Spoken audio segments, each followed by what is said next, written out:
Krishna Krishna ya Bhutana Shamali Satsuru Prasa Samitina Satsuru Pradina Mitam Sarabusha Mitam Krishna Krishna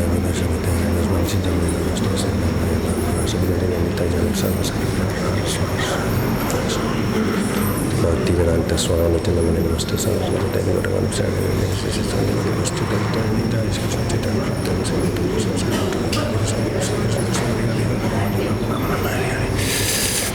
Hare Krishna. Hare Krishna. So I know that there's devotees that have spoken in the past, and devotees that have not been able to have the opportunity. So I'll try to keep it very short. His Grace Mukundadatta Prabhu was mentioning some things, and he's also mentioning about the bathrooms. Indra Prabhu explained that Prabhupada came in his dream once and was complaining that nobody is cleaning the bathrooms. And this is an ongoing problem. If you go to the back of the guest house, you can't even go inside because of the smell. And you can go into the Govinda's restaurant, but that's a shared. It's like uni things. It's men and women. It's a little strange. You go into the bathroom and there's no men or women. It's all one. And so it's an ongoing problem. What to speak of in the ashram, up in the Gurukul, maybe they clean it once a day. I don't think so. Maybe they do or whatever, but it's an ongoing problem, especially in India. Previously, there's always water shortages. Mukundadatta Prabhu was talking about electric shortage. There's also water shortages and like that. And there's one Indian devotee. His name is Radha. I forgot his name, but he's a Prabhupada disciple, and he came to Vrindavan. I guess this is 40, maybe you know who he is. He's, maybe not. Anyhow, he joined way back, and apparently he was some kind of Mayavadi. So when he joined, the management, they asked him, you do kirtan and you clean the bathrooms, like that. And they would make fun of him like that. And so apparently he was part of the 24-hour kirtan also. But anyhow, I don't know exactly when this was. There's a Back to Godhead magazine article written by him about how he came to Krishna consciousness.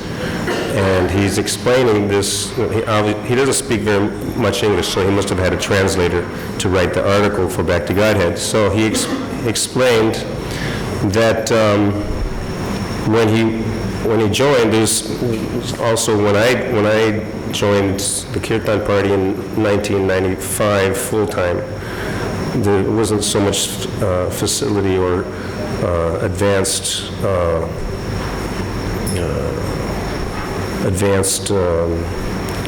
what do you call it? Supplies. We had to use acid to clean the toilets. So this devotee, this Prabhupada disciple, he was cleaning the bathrooms, and in the article he explains that back then, like they didn't have scrubbers or anything like that. So he would use his fingernails to clean the toilets, because, like I said, in India, when the water cuts off, when there's no water, and especially in the summertime, everything dries up.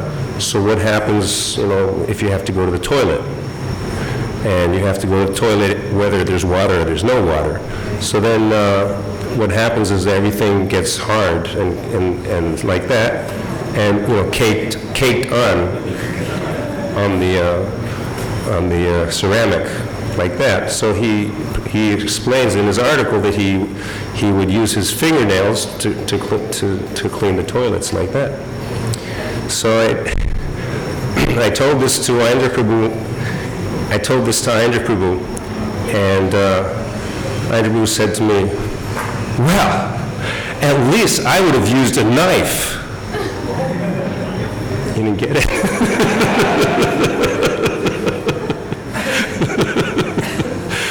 When I joined, that was the bathroom test. For anyone who wanted to join the 24-hour kirtan, they had to go through the bathroom test. Because Prabhupada told Ayendra Prabhu in his dream that nobody's cleaning the bathrooms.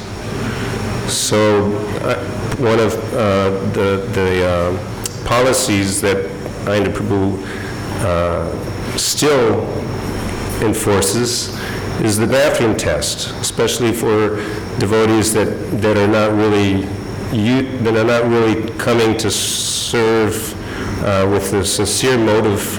They may be trying to just get any service so that they can eat and sleep and live in the temple like that. So the bathroom test was the enforced policy. And when I applied for service in the 24-hour kirtan, I thought I was going to go knock on his door, and he would let me in the room, and I would, he would interview me, and then he'd either say, you can join or not, or whatever, like that. So then I applied for 24-hour kirtan in employment, and then when I left, after I left his room, then I don't know if I had a watch. I looked at and the whole thing was like more than an hour, and I said, I was like, it was sort of like I didn't know whether it was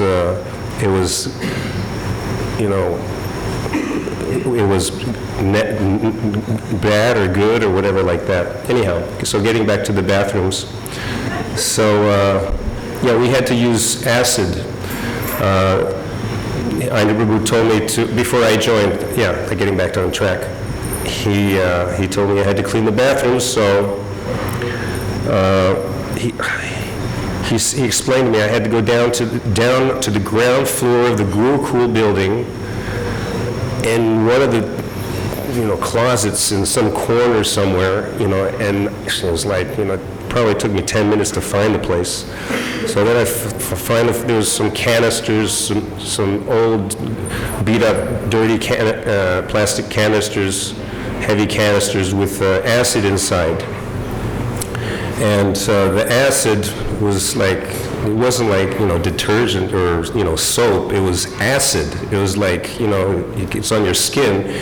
It eats the skin. It's like heavy-duty acid. So the way the only utensils, like I said, there was no scrub brushes or anything. So the only utensils at the time, and maybe like that, were the Indian broomstick. There's two Indian broomsticks. There's the soft jaru, and then there's the hard bristle, like that. So we'd use the hard one, and the way we'd do it is that we'd pour the acid inside a plastic mug, and then dilute it with a little